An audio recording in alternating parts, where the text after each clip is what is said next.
Hey, what's up, y'all? Knitehawk here, and now it's time to talk about the new and reprised Iron Banner hand cannon, the Finite Impactor. Now, we're going to definitely answer the question, is it worth keeping or is it worth just farming a god roll and vaulting for potential buffs, nerfs, so on and so on? It's a 140 hand cannon. You can get pretty high range. You can even get one of the new Iron Banner perks, Iron Reach, on it. But is this 140 viable in a very strong DMT in 120 era? No. No, and that's just the facts.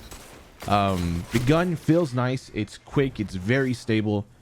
So let's talk about what I ran in the gameplay you're seeing right now. So I have high caliber rounds, killing wind, iron reach with a reload masterwork while running Icarus grip.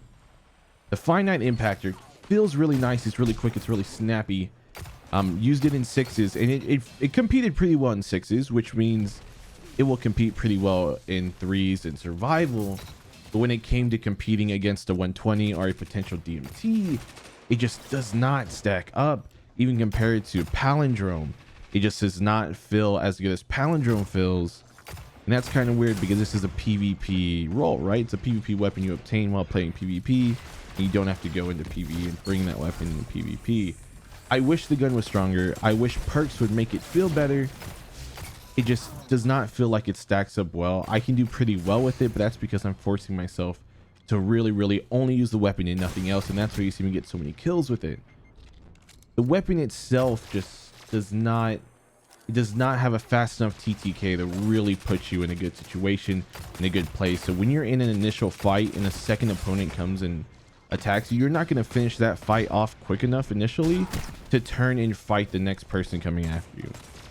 The weapon could be paired really well if you're running something in a sort of, the new Reese Walker shotgun, the Chaperone, anything that's going to take over your primary slot and you need a secondary hand cannon. If you don't have the Igneous Hammer, this could potentially take that spot for you. But all in all, this hand cannon just does not feel like it's strong enough to put you in an in-game sense of being strong enough to compete against the overall meta right now. But that does not mean it doesn't have the potential to. It's right on the cusp of being really good. So on average, what you're hitting is 70 is your headshot. You're hitting around 47 to 49 bodies. So that means you can two-head one body, taking into the factors of light level, resilience, things of that nature.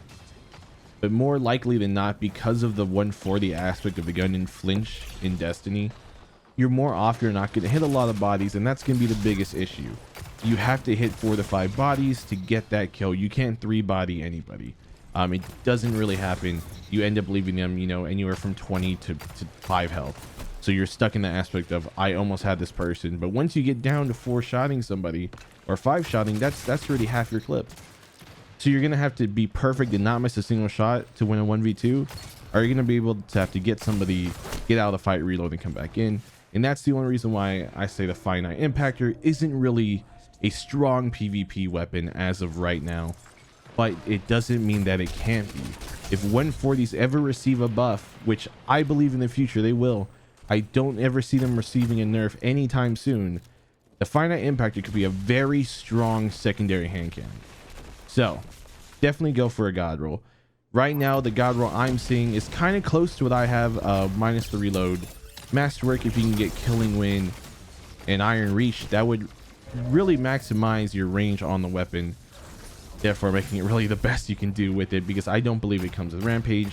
If it does, I'm sorry if I got that wrong, but this gun has the potential to be good in the future. But it is one of the guns you're going to do where you just get the best rolls you can, vault them, and hope they get buffed in the future. That's really all I can say about the Finite Impactor. Hopefully you guys have some good hunting. If you guys get any good rolls, please post them down in the comment section below. You guys have a good one, y'all. Peace.